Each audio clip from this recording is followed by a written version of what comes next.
शिंदे साहब आप आगे बढ़ो।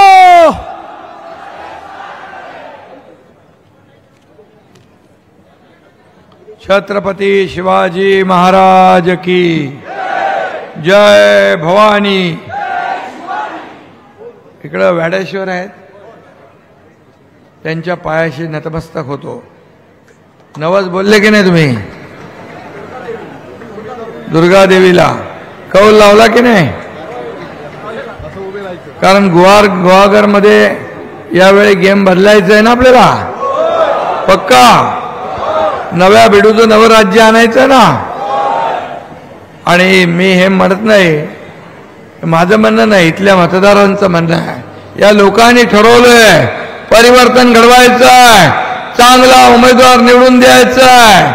आणि आपले उमेदवार राजेश बेंडल यांच्या प्रचार सभेला उपस्थित आपले पालकमंत्री उदय सामंतजी, आपले माजी आमदार डॉक्टर विनय नातूजी, रवींद्र फाटक, सदानंद चव्हाण, शशिकांत चव्हाण, विश्वनाथ पाटील आपले कुणबी सेनेचे, बळीराज सेनेचे अध्यक्ष अशोक वालमजी, राष्ट्रवादीचे सुरेश सावंत, आरपीआयचे संदीप कदम, कोकरे महाराज, प्रकाश बांगरट, सर्व मान्यवर ज्यांची नावं घेतली नाही ते सर्वजण, सगळे भरपूर लोक आहेत। आणि मान्यवर, व्यासपीठ आणि मोठ्या संख्येने उपस्थित माझ्या लाडक्या बहिणी मोठ्या संख्येने आहेत। त्या लाडक्या बहिणींचं मी स्वागत करतो। लाडके भाऊ आहे त्यांचंही स्वागत करतो। आणि आज लोकनेते शामराव पेजे स्मृती दिन आहे, त्यांनाही मी वंदन करतो। खरं म्हणजे आता इथल्या मतदारांनी भाकरी फिरवायची वेळ आलेली आहे आणि ते ठरवलंय। आणि भाकरी ऑलरेडी करपलेली आहे, करपले ना। साधा कार्यकर्ता आहे, छक्के पंजे काय नाही। मी पहिला बघितलं तेव्हा बघितलं, अरे हा काय एकदम साधा सुधा सज्जन माणूस आहे। आता सज्जन माणूस दिलाय, दुर्जनाच्या माती आणू काठी आणि सज्जनाच्या हाती देवो धनुष्यबाण भगव्या झेंड्याची काठी। आणि म्हणून राजेश बेंडल हे निवडून जाणार असा कौल वॅडेश्वर आणि दुर्गादेवीने दिलेला आहे। आणि एकदा कौल दिला की आपल्याला माहित आहे कोकणामध्ये आपलं राजेश बेंडल यांचा बेडा पार आणि समोरच्याचं बंडल बांधून पार्सल घरी पाठवून द्या। आणि म्हणून मला एवढंच सांगायचंय, काम करणारा आमदार या भागात पाहिजे, या ठिकाणी विकास करणारा आमदार पाहिजे। कारण सरकार महायुतीचं आहे, सरकार महायुतीचं सरकार आहे, पुढेही महायुतीचं सरकार 100% येणार आहे। ही काळ्या दगडावरची भगवी रेघ आहे। आणि म्हणून मग तुम्हाला काम करणारा आमदार पाहिजे की मिमिक्री करणारा ऍक्टर पाहिजे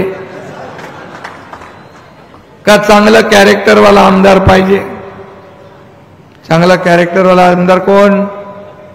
यो बाजूला उभा आहे। आणि म्हणून याला आशीर्वाद देणार तुम्ही सगळे, माझ्या लाडक्या बहिणी, लाडके भाऊ, मला हात वर करून सांगा, राजेश बेंडलच्या मागे आता एवढ्या लोकांनी 3-4 मतं गोळा केली तरी सुद्धा समोरच्याचा कार्यक्रम करेक्ट होऊन जाईल। आणि म्हणून रत्नागिरीमध्ये या कोकणामध्ये एक चांगलं काम करणारा माणूस पाहिजे, खऱ्या अर्थाने लोकांना न्याय देणारा माणूस पाहिजे। खरं म्हणजे आडी नासवणारा आंबा नको, आता त्याला फेकून द्या। कोई पण नको, साल पण नको, नाही तर सालीवरून पाय घसरून पडा। आणि म्हणून मी आपल्याला एवढंच सांगतो, लोकांना त्रास देण्यामध्ये ज्यांची आमदारकी संपली, कोकण हा शिवसेनेचा बालेकिल्ला आहे। बाळासाहेब आणि कोकणाचं नातं आपल्याला माहीत आहे। कोकण हे शिवसेनेचा हृदय आहे, शिवसेनेचा श्वास आहे, शिवसेनेचा अभिमान आहे, मान सन्मान आहे। आणि शिवसेना, भाजपा, अजितदादा राष्ट्रवादी, आरपीआय आणि बळीराजा सेना या महायुतीचे उमेदवार म्हणून राजेश बेंडल तुम्हाला दिलेले आहे. एक अतिशय चांगला काम करणारा आणि लोकांना न्याय देणारा आमदार तुम्हाला आम्ही दिला आहे. कोकणानं जे शिवसेनेला दिलं त्याला तोड नाही. बाळासाहेबांनी कोकणावर प्रेम केलं, त्यामुळे कोकण आणि शिवसेना हे समीकरण गेले अनेक वर्षाचं आहे. आपण पाहतोय म्हणून कोकणामध्ये एकही खासदार उभाटत आला का? आला खासदार कोकणात? एकही खासदार उभाटाचा आला नाही. त्याबद्दल तुमचं मी मनापासून अभिनंदन करतो. कारण ज्यांनी बाळासाहेबांचे विचार सोडले, वैचारिक भूमिका सोडली, ज्या बाळासाहेबांनी काँग्रेसला म्हटलं माझी काँग्रेस होऊ देणार नाही, नाही तर माझं दुकान बंद करेन, त्या काँग्रेसच्या मांडीला मांडी लावून सरकारमध्ये गेले, स्वतःच्या मोहापायी खुर्चीपायी मुख्यमंत्री झाले. काय मिळवलं? काय मिळवलं? आणि या एकनाथ शिंदेने जे शिवसेना तो धनुष्यबाण काँग्रेसच्या दावणीला बांधला, त्या एकनाथ शिंदेने तो सोडवला. शिवसेना वाचवली, धनुष्यबाण वाचवला. या महाराष्ट्रातल्या जनतेच्या मनातलं सरकार आणलं. नातूसाहेब इथं आहे, युती झाली, शिवसेना भाजप युती. लोकांनी मतं दिली शिवसेना भाजप युतीला. एकीकडे बाळासाहेबांचा फोटो, दुसरीकडे प्रधानमंत्र्यांचा फोटो लावून मतं घेतली. सरकार कुणाबरोबर यायला पाहिजे होतं? सरकार कुणाचं बनवायला पाहिजे होतं? शिवसेना भाजप युतीचं. दुर्दैवाने असंघाशी संघ केला, अनैसर्गिक आघाडी केली आणि ज्यांनी बाळासाहेबांना शिव्या घातल्या, जे बाळासाहेबांच्या विरुद्ध अपशब्द काढले, त्यांच्याबरोबर तुम्ही जाऊन बसलात. हे दुर्दैव आहे, ही शोकांतिका आहे.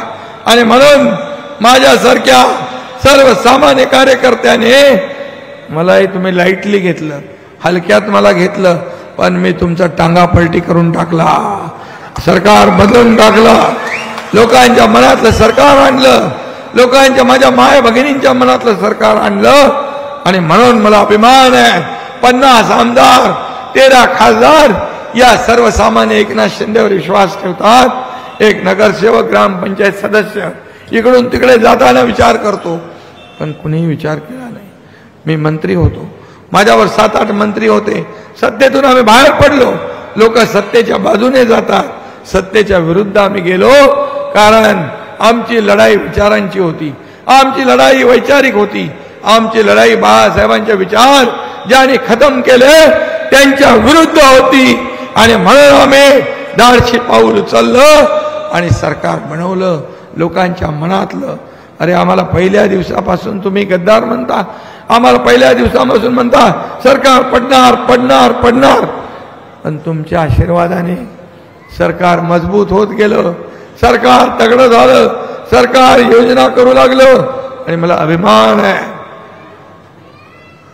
त्यांच्याकडे ज्योतिषी कच्चा होता. रोज म्हणायचे, पण रोज म्हणता म्हणता पूर्ण कालावधी संपला. आणि कालावधी संपला आणि नुसता संपला नाही, तुम्ही 2.5 वर्ष या राज्याची वाट लावली, या राज्याचं वाटोळ केलं, या राज्याला अधोगतीकडे नेले, सगळे प्रकल्प बंद पाडले. तुम्ही मेट्रो बंद पाडली, समृद्धी बंद पाडला, जलयुक्त शिवार योजना बंद पाडली, कोकणातले अनेक प्रकल्प बंद पाडले. आता म्हणतात आमची सत्ता आल्यावर आम्ही हे बंद करू, आम्ही ते बंद करू. अरे चालू तर काय करणार ते तर सांगा. सरकारचं काम काय असतं? योजना चालू करणं, विकास करणं, प्रकल्प पुढे नेणं. आमचं सरकार, आपलं सरकार आलं, सर्वसामान्यांचं सगळे स्पीड ब्रेकर आम्ही काढून टाकले, सगळे खोडे घातलेले आम्ही काढून टाकले आणि योजनांना चालना दिली, प्रकल्पांना चालना दिली. मुंबईत कधी आलात तर बघा, कोस्टल रोड बघा, अटल सेतू बघा, मेट्रो बघा, कार शेड बघा, जलयुक्त शिवार योजना बघा, समृद्धी महामार्ग बघा.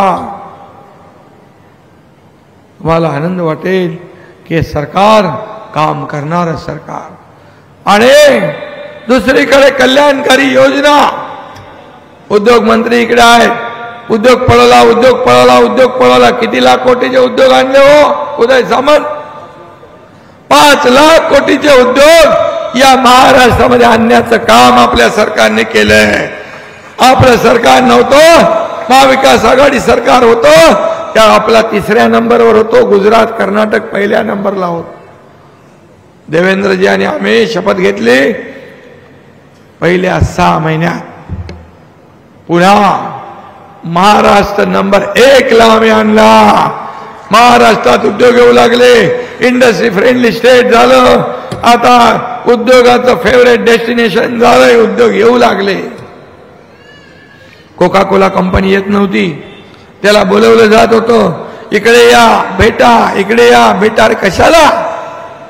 पैसे मागायला? अरे मला काय मिळाले यापेक्षा माझ्या या कोकणातल्या लोकांना काय मिळणार हे बघणारं राज्यकर्ते पाहिजे। कोका कोला आपण चालू केली, रामदास कदम आणि योगेश कदम, उदय सामंत पुढाकार घेतला आणि कोका कोला सुरू केली। कोका कोला कंपनी मला म्हणतो असा मुख्यमंत्री मिळाला तर मी यापेक्षा 10 पट आम्ही इन्व्हेस्टमेंट करायला तयार आहे, 10 पट गुंतवणूक करायला तयार आहे। कारण मी सांगितलं कुणालाही काही कुठेही द्यायचे पैशाची गरज नाही, तुला जेवढं इन्व्हेस्टमेंट करायचं आहे तुझ्या धंद्यामध्ये कर। आज तुम्हाला मी सांगतो, एकूण परदेशी गुंतवणुकीच्या 52% गुंतवणूक एकट्या महाराष्ट्रामध्ये झाली, एकट्या महाराष्ट्रात। जीडीपी मध्ये आपण नंबर 1 आहोत, स्टार्टअप मध्ये नंबर आहोत,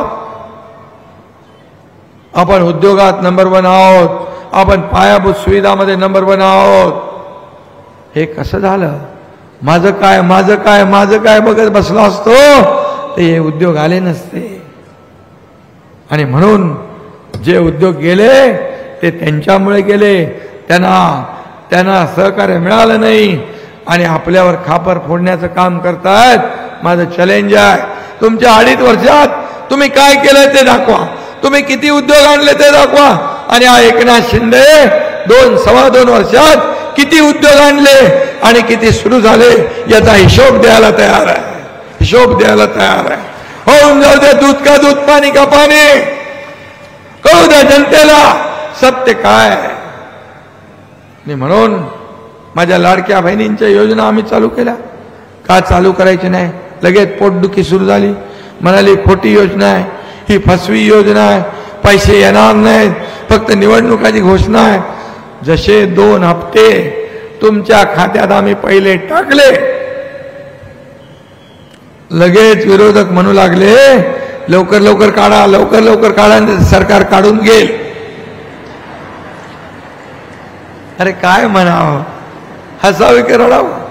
अरे सरकार देणार आहे, हे घेणार नाही, हे देना बँक आहे, लेना बँक नाही।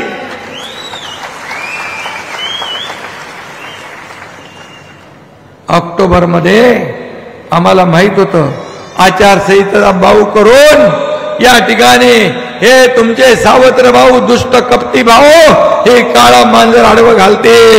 आम्ही ठरवलं नोव्हेंबर मधले पैसे आम्ही ऑक्टोबर मध्ये देऊन टाकले, 2 हप्त्याचे, आणि 5 हप्ते आम्ही तुमच्या खात्यात दिले, 5 हप्ते। आता तुम्हाला आम्ही सांगतो, 20 तारखेला मतदान झाल्यावर डिसेंबरचा हप्ता तुमच्या खात्यात तात्काळ जमा झाल्याशिवाय राहणार नाही, हा शब्द देतो।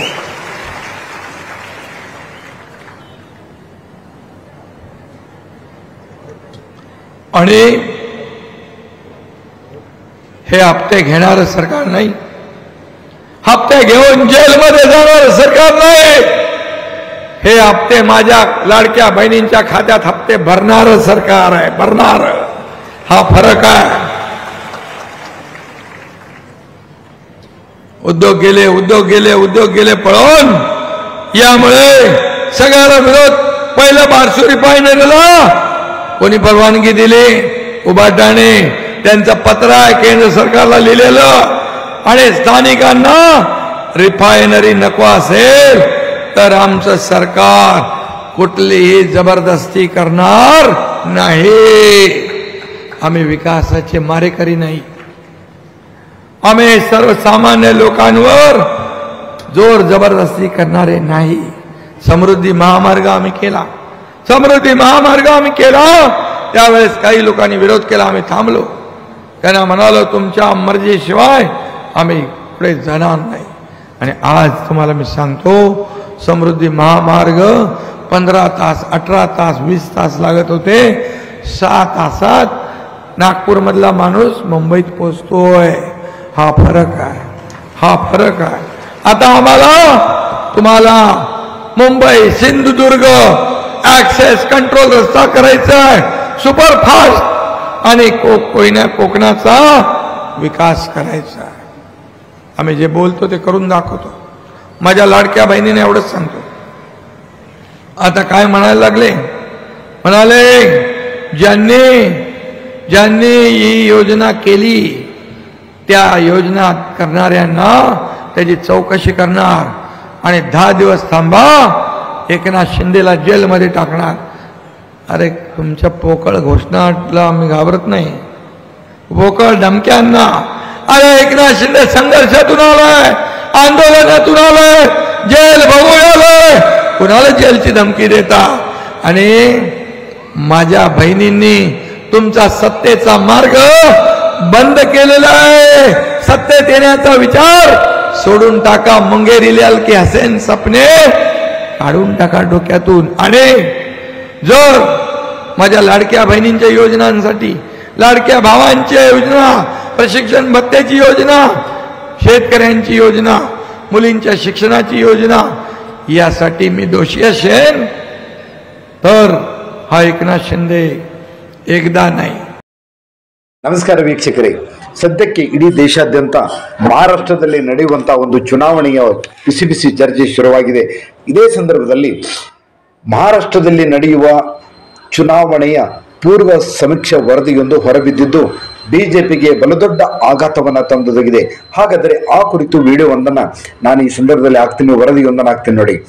ಮಹಾರಾಷ್ಟ್ರ ವಿಧಾನಸಭಾ ಚುನಾವಣೆಗೆ ಇನ್ನೇನು 5 ದಿನ ಬಾಕಿ ಇದೆ. ಇದೇ ನವೆಂಬರ್ 20ರಂದು ಒಂದೇ ಹಂತದಲ್ಲಿ ಚುನಾವಣೆ ನಡೆಯಲಿದ್ದು ನವೆಂಬರ್ 23ಕ್ಕೆ ಫಲಿತಾಂಶ ಹೊರಬೀಳಲಿದೆ. ಒಟ್ಟು 288 ಸದಸ್ಯ ಬಲದ ವಿಧಾನಸಭೆಯ ಮ್ಯಾಜಿಕ್ ನಂಬರ್ 145. ಮಹಾರಾಷ್ಟ್ರ ವಿಧಾನಸಭಾ ಚುನಾವಣೆ ತೀವ್ರ ಕುತೂಹಲಕ್ಕೆ ಕಾರಣವಾಗಿದ್ದು ಈಗಾಗಲೇ ಒಂದಷ್ಟು ಸಂಸ್ಥೆಗಳು ಚುನಾವಣಾ ಪೂರ್ವ ಸಮೀಕ್ಷೆ ನಡೆಸಿದ್ದು ಅಚ್ಚರಿ ಫಲಿತಾಂಶ ಬಂದಿದೆ. ಮಹಾವಿಕಾಸ ಆಘಾಡಿ ಮತ್ತು ಮಹಾಯುತಿಯ ನಡುವಿನ ಜಿದ್ದಾಜಿದ್ದಿಯಲ್ಲಿ ಅಧಿಕಾರ ಯಾರಿಗೆ ಎಂಬುದನ್ನು ಈ ವರದಿಗಳು ಸೂಚಿಸುತ್ತವೆ. ಈ ಪ್ರಕಾರವಾಗಿ ಬಹುತೇಕ ಸರ್ವೆ ವರದಿಗಳ ಪ್ರಕಾರ ಮಹಾಯುತಿ ಒಕ್ಕೂಟ ಅಧಿಕಾರವನ್ನ ತಮ್ಮಲ್ಲೇ ಉಳಿಸಿಕೊಳ್ಳಲಿದೆ ಎಂದು ಹೇಳಲಾಗಿತ್ತು. ಆದರೆ ಲೋಕಪಾಲ ಸರ್ವೆಯ ಪ್ರಕಾರ ಬಿಜೆಪಿಯ ಮೈತ್ರಿಕೂಟ ಅಧಿಕಾರವನ್ನ ಉಳಿಸಿಕೊಳ್ಳುವಲ್ಲಿ ಯಶಸ್ವಿಯಾಗುವುದಿಲ್ಲವೆಂದು ವರದಿಯಾಗಿದೆ. ಬಿಜೆಪಿ ನೇತೃತ್ವದ ಮಹಾಯುತಿ ಒಕ್ಕೂಟಕ್ಕೆ 115ರಿಂದ 128 ಸ್ಥಾನ ಮಾತ್ರ ಸಿಗಲಿದ್ದು ಆ ಮೂಲಕ ಅಧಿಕಾರವನ್ನ ಕಳೆದುಕೊಳ್ಳಲಿದೆಂದು ಹೇಳಲಾಗ್ತಾ ಇದೆ. ಇನ್ನು ಮಹಾವಿಕಾಸ್ ಆಘಾಡಿಗೆ 151ರಿಂದ 162 ಸ್ಥಾನ ಸಿಗುವ ಸಾಧ್ಯತೆ ಇದೆ ಎಂದು ಸಮೀಕ್ಷಾ ವರದಿಗಳು ಹೇಳಿವೆ. सेविकांना 15,000 रुपये देण्याचा निर्णय घेतलाय आणि शेतकऱ्यांना 7.5 HP ची मोटर वापरून पंपाने शेती करणारे शेतकरी यांना वीज बिल पूर्णपणे माफ करण्याचा निर्णय आपल्या सरकारने घेतला. आणि घरगुती वापर आपण जे वापर करता लाईटचं बिल या बिलामध्ये 30% सवलत देण्याचा निर्णय हा पण आपण घेतला. हे फक्त खोटे घोषणा नाही. ह्या योजना ज्या आम्ही बोललो त्या करून दाखवल्या आणि आता ज्या वचननामे आहे तेही करून दाखवणार. आम्ही खोटं आश्वासन देत नाही, कुणाला फसवत नाही. नाहीतर काँग्रेस प्रत्येक इलेक्शनला त्यांचे प्रमुख सांगतात खटाखट देतो. इलेक्शन झाल्यावर हात वरती करतात, पैसे नहीं, प्रधानमंत्री के पास मांगो. और प्रधानमंत्री के पास मांगो काय घोषणा तुम्ही करायच्या. आणि प्रधानमंत्र्यांनी द्यायच्या. पण आम्ही त्याच्या विरुद्ध फटाफट माझ्या लाडक्या बहिणींच्या खात्यात पैसे जमा करून मोकळे झालो. आम्हाला म्हणाले कुठून पैसे आणणार? आता तुम्ही 3,000 रुपये खोटी घोषणा केली आहे, तुम्ही काय आभाळातून पाऊस पडणार आहे? तुम्हाला द्यायचे नाहीत. तुम्हाला माहित आहे सरकार येणार नाही, महायुतीचं सरकार येणार. ही काळ्या दगडावरची भगवी रेग आहे. संपूर्ण महाराष्ट्रात मी फिरतोय. माझ्या लाडक्या बहिणी, लाडके भाऊ, लाडके शेतकरी, लाडकी ज्येष्ठ मंडळी, लाडका कामगार वाट बघतोय 20 तारखेची, वाट बघतोय 20 तारखेची. कधी 20 तारीख येते आणि महायुतीला मतदान कसं करतोय याची वाट बघतोय. लाडक्या बहिणींना मी विचारतो, हे म्हणतात मला एक चिठपत्रही आलंय का लाडक्या बहिणीचं. लाडक्या बहिणीला म्हणाले सुरक्षित बहीण द्या. आम्ही सुरक्षित बहीण देणार म्हणतात. कोण? महाविकास आघाडी. अरे बदलापूरमध्ये त्या चिमुरडीवर बलात्कार केला, त्या हैवान नराधम त्याला म्हणाले रेल्वे बंद केली, म्हणाले त्यांना आला इथं आणा, फाशी द्या, फाशी द्या. त्याला पकडल्यानंतर त्याला चौकशीला नेत होते. त्याच्या बायकोनी पण येऊन स्टेटमेंट दिलं, हा हैवान आहे, हा माणूस नाही, माणुसकीच्या नावावर कलंक आहे, हा नराधम आहे, याला फाशी द्या. पण त्याच्या बायकोचं स्टेटमेंट आहे. जेव्हा त्याला चौकशीला घेऊन गेले तेव्हा त्यांनी पोलिसाची बंदूक काढून, पिस्तूल काढून गोळी मारली. पोलिसांनी बरोबर केलं काम. त्यांनी गोळी मारल्यावर त्या पोलिसांनी त्याला गोळी मारली. गोळी मारायला पाहिजे होती की नाही? गोळी मारली ते बरोबर केलं. आता हे काय म्हणतात की त्याची बाजू घ्यायला लागले. पोलिसांनी असं कसं केलं, पोलिसांनी त्याला गोळी का मारली? अरे म्हणजे जर मारली नसती तर म्हणाले असते तुमच्या बंदुका काही शोसाठी ठेवल्या, म्हणजे इकडून पण बोल तिकडून पण वाजव. पण मी तुम्हाला सांगतो, आपल्या महाराष्ट्रात मुलींचं रक्षण करण्यासाठी आम्ही आता पोलीस दलात 25,000 महिला पोलिसांची भरती करतोय. आणि जो नराधम, जो हैवान माझ्या लाडक्या बहिणीकडे वाकड्या नजरेने पाहिल, अन्याय अत्याचार करेल, त्याला फाशीची शिक्षा दिल्याशिवाय सरकार स्वस्थ बसणार नाही. हे सरकारचं काम आहे. छत्रपतींच्या महाराष्ट्रात कोणी हे आमच्या मुली बाळींवर वाकड्या नजरेने पाहता कामा नये. हे काम आमचं आहे. आणि म्हणून मी आपल्याला एवढंच सांगतो की हा राजेश बेंडल यांनी शून्यातून विश्व निर्माण केलंय. खरं म्हणजे या ठिकाणी विनयजी नातू यांच्यासारख्या अनुभवी आणि जाणत्या नेतृत्वाने राजेशला आशीर्वाद दिला. विनय नातूजी, तुमचं मनापासून मी अभिनंदन करतो, मनापासून धन्यवाद देतो. नातू साहेबांकडे एक विकासाची दृष्टी आहे. त्यांचं आम्हाला नेहमी मार्गदर्शन मिळत राहतंय. एक अनुभवी नेता म्हणून कोकणातले लोक त्यांच्याकडे पाहत आहेत. सगळे एकत्र आले तर दुष्ट शक्तींचा नाश करता येतो. आणि म्हणून आज इथं आपले वालम आहेत, आपले विश्वनाथ पाटील आहेत, सगळे लोक आहेत ज्यांनी ज्यांनी पाठिंबा दिलाय. बळीराजा सेना आहे. सगळ्या लोकांचं मी मनापासून अभिनंदन करतो. खरं म्हणजे नातू साहेबांच्या तुमच्या सहकार्यामुळे हा नगराध्यक्ष झाला होता. बरोबर आहे राजेश? बरोबर आहे. आता पुन्हा ती संधी तुम्हाला हातात आली आहे याला आमदार करण्याची.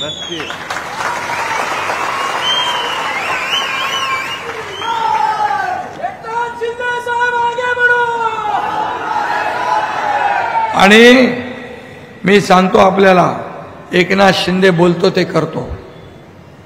एकदा शब्द दिला मागे फिरत नाही.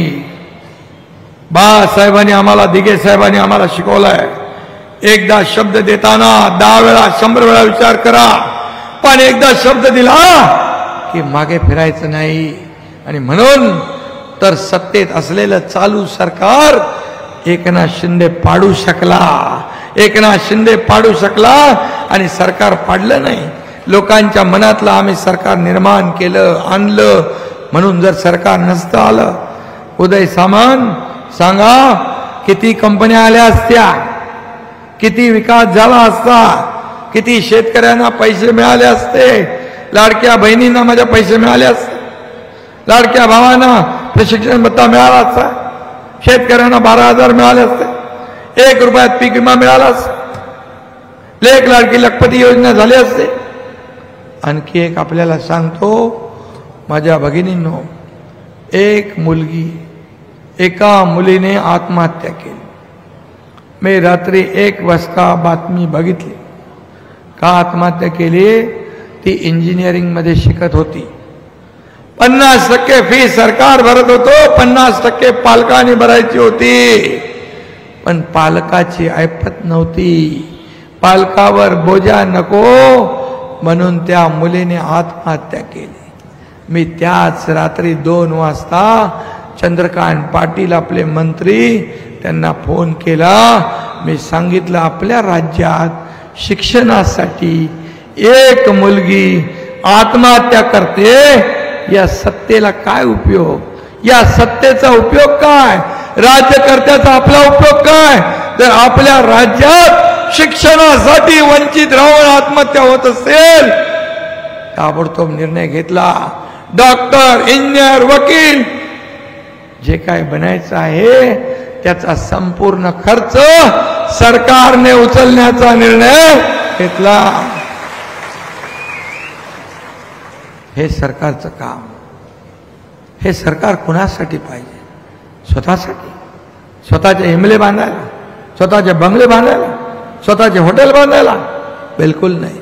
या एकनाथ शिंदेने ठरवलंय मला काय मिळालं पेक्षा या महाराष्ट्रातल्या जनतेला काय मिळालं, या महाराष्ट्रातल्या माझ्या माय भगिनी शेतकऱ्यांना काय मिळालं हे बघणारा एकनाथ शिंदे आहे. कारण हा एकनाथ शिंदे तुमच्यातला आहे. एका शेतकऱ्याचा पोरगा, हा शेतकऱ्याच्या पोरानं मुख्यमंत्री होणार. सोन्याचा चमचा घेऊन जन्माला आलेले पैशाच्या राशीत लोळण घेणाऱ्यांना तुमच्या 1,500ची किंमत काय करणार? ती किंमत या एकनाथ शिंदेला कळती आहे. आणि म्हणून शिवसेना, भाजपा, राष्ट्रवादी, महायुती यांनी मी आणि माझे दोन्ही उपमुख्यमंत्री यांनी ठरवलं जे काय करायचं ते या राज्यातल्या जनतेसाठी करायचं.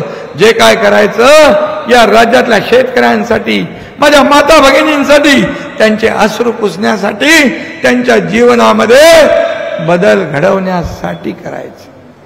बदल घडवण्यासाठी करायचं. आणि म्हणून तुमच्या हातात संधी आहे.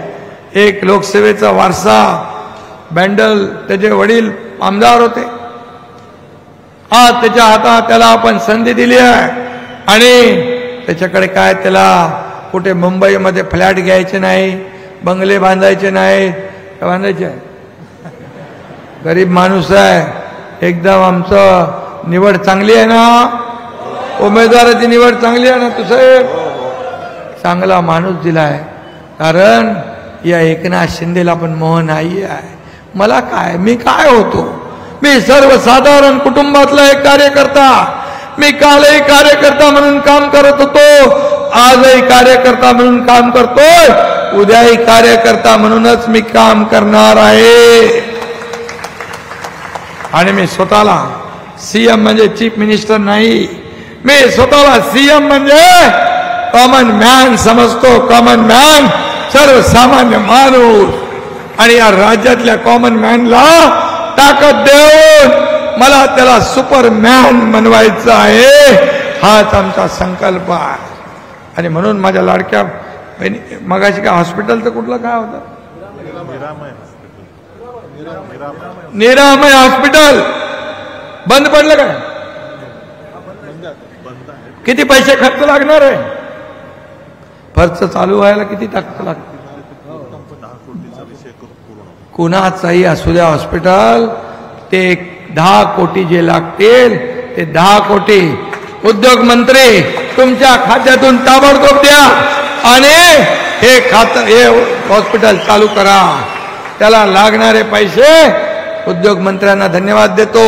पहिल्यांदा एसटीचे सगळे डेपो कॉन्क्रीटचे करायला 500 कोटी रुपये या उदय सामंत यांनी दिले. आज एसटीची बघा, जे मी सांगितलं ते उदय सामंत यांनी केलं. आज मुख्यमंत्री स्वयंरोजगार योजना त्यांची आहे. किती आपण सबसिडी देतो? 35% सबसिडी. महिलांना फूड ट्रक देतो, महिलांना पोळीभाजी केंद्राची गाडी देतो. त्याच्यातून उद्योग उभा राहतो, लोकांना काम मिळतं. अण्णासाहेब पाटील आर्थिक विकास महामंडळ यातून देखील 1 लाख लोकांना 15 लाख बिनव्याजी कर्ज दिलंय. आणि महिला बचत गटांना सक्षम करणं. प्रधानमंत्री महोदयांनी लखपती दीदी, ड्रोन दीदी, जनधन योजना, बेटी बचाओ बेटी पढाओ, स्वनिधी असे अनेक प्रकल्प सुरू केले. महिलांना आत्मनिर्भर करणं, आत्मसन्मान मिळवून देणं हे काम आमच्या डबल इंजिन सरकारचं आहे. मी आपल्याला सांगतो, आम्ही दिल्लीला जातो कशाला? पैसे आणायला. मला मुख्यमंत्री करा, मुख्यमंत्री करा, मला मुख्यमंत्री चेहरा करा. हे गल्लीमध्ये दिल्लीच्या गल्लीत जात नाही सांगायला. अरे पूर्वी बाळासाहेब होते तर अख्खे दिल्ली सगळे मातोश्रीत येत होते. आता तुम्हाला दिल्लीच्या गल्ली गल्ली फिरायला लागते. तुमचा चेहरा तुमच्या आघाडीला चालत नाही तर राज्याला कसा चालेल? पण हा एकनाथ शिंदे राज्याच्या विकासासाठी पैसा आणायला जातो. मी आपल्याला सांगतो, मनमोहन सिंग सरकार होतं 2004 ते 14, त्यामध्ये राज्य सरकारला काँग्रेसचं सरकार राज्यात होतं. किती पैसे दिले? 2 लाख कोटी रुपये दिले. आता मोदी साहेबांच्या काळात 2014 ते 2024 किती पैसे दिले? 10 लाख कोटी. 10 लाख कोटी ही छोटी रक्कम नाही. 2 पट नाही, 3 पट नाही, 5 पट दिली. म्हणून डबल इंजिन सरकार काम करतं. उद्योग आणू, रोजगार देऊ. या कोकणाला आता आम्ही कोकणाचा बॅकलॉग भरून काढायला 67 TMC पाणी वाहून गेले कोयनेचं, ते आम्ही थांबवणार. त्या ठिकाणी या ठिकाणी बागायती होतील, 12माही पाणी मिळेल. हे आम्ही पुढच्या टप्प्यात घेतोय. कोकण विकास प्राधिकरण नातूसाहेब आपण केलंय. त्याला 500 कोटी MIDC, 500 कोटी MSRDC, 500 कोटी MMRDA आणि सरकारने 1000 कोटी रुपये असं आपण ते मजबूत एक प्राधिकरण करतोय. कोकणातल्या काजू प्रक्रिया, आंबा प्रक्रिया सगळ्यासाठी कामाला येईल. रस्त्यांसाठी कामाला येईल. एक्सप्रेस, कोकण एक्सप्रेस आपण करतोय. कोकणातला बॅकलॉग पूर्ण भरून काढणार. कारण कोकण हा निसर्गाने नटलेला प्रदेश आहे. पर्यटनाला चालना देणार. कोस्टल रोड आपण करतोय आणि म्हणून पर्यटक या ठिकाणी येतील कधी? जेव्हा कनेक्टिव्हिटी वाढेल. Rail connectivity, air connectivity, road connectivity जेव्हा होते तेव्हा त्या भागाचा विकास होतो. आणि म्हणून मी आपल्याला एवढंच सांगतो की या वेळेस आपण फक्त गप्पा मारणाऱ्या, भाषणं करणाऱ्या, लोकांची नक्कल करणाऱ्या लोकांना मतदान करणार की साधा सुधा आपला आमदार, आपला राजेश मेंडल यांना आपण मतदान करणार? हे आपल्याला ठरवायचं आहे. आपले 5 वर्ष पुढचे. कारण महायुतीचं सरकार येणार, कुठल्याही बाबतीत शंका बाळगू नका. हे काळ्या दगडावरची भगवी रेघ आहे. आणि म्हणून समविचारी सरकार दिल्लीत, समविचारी सरकार इकडे, आणि एका विचाराचा आमदार देखील तुम्ही दिला तर या भागाचा काया पालट होईल. या मतदारसंघाचं नंदनवन होईल आणि सगळीकडे लोकांच्या हाताला काम मिळेल. आणि म्हणून माझ्या लाडक्या बहिणींना माझं एकच काम आहे. लाडक्या भावाने मी सांगतो, माझं एक काम कराल, माझं एक काम कराल. तुम्ही आता इथून गेल्यानंतर ज्या बहिणी आहेत, जे भाऊ आहेत, जे माझे इथले मतदार आहेत, त्यांना फक्त बहिणींना सांगा आम्ही लाडक्या भावाला एकनाथ शिंदेला भेटून आलोय. जे लोक म्हणतात ही योजना आम्ही बंद करणार, कोणाही माईकाचा लाला तरी एकनाथ शिंदेने सांगितले तुमच्या भावानी योजना बंद होऊ देणार नाही, एवढा निरोप द्या. आणि राजेश बेंडलचा विजय म्हणजे माझ्या लाडक्या बहिणीचा विजय, राजेश बेंडलचा विजय म्हणजे माझ्या लाडक्या भावाचा विजय, राजेश बेंडल यांचा विजय म्हणजे लाडक्या शेतकऱ्यांचा विजय, राजेश बेंडल यांचा विजय म्हणजे माझ्या ज्येष्ठांचा विजय, आणि राजेश बेंडल यांचा विजय म्हणजे तुमच्या या लाडक्या भावाचा विजय. आणि योजना करताना आम्ही जात पात धर्म काही बघितला नाही, सर्वांना योजना सुरू ठेवली आहे. सर्व जातीपातीच्या बहिणींना, सर्व जातीपातीच्या भावांना, सर्व जातीपातीच्या शेतकऱ्यांना आम्ही दुजाभाव केला नाही. आणि म्हणून हे सरकार सर्वसामान्यांचं आहे, हे सरकार लोकांचं आहे, हे जनतेचं सरकार आहे आणि जनतेसाठी काम करणारं सरकार आहे. मी सांगतो, माझ्या आयुष्यामध्ये, माझ्या शरीरामध्ये रक्ताचा शेवटचा थेंब असेपर्यंत या महाराष्ट्राची सेवा करण्याचं काम हा एकनाथ शिंदे केल, एवढीच आपल्याला खात्री देतो. आणि राजेश बेंडल यांना आपण प्रचंड मताधिक्याने विजय करा, मक्तेदारी मोडून काढा आणि सर्वसामान्यांचा सरकार इथं आणा. एवढे लोक, एवढ्या माझ्या लाडक्या बहिणी आणि भाऊ नुसते फिरले, 2-2, 4-4 लोकांना सांगितलं तरी सुद्धा समोरच्याचं डिपॉझिट जप्त झाल्याशिवाय राहणार नाही, अशा प्रकारचं वातावरण या ठिकाणी आहे. आणि म्हणून आपल्याला मी सांगतो, तुम्हाला निधी, या मतदारसंघाला निधी कमी पडू देणार नाही. नातू साहेब,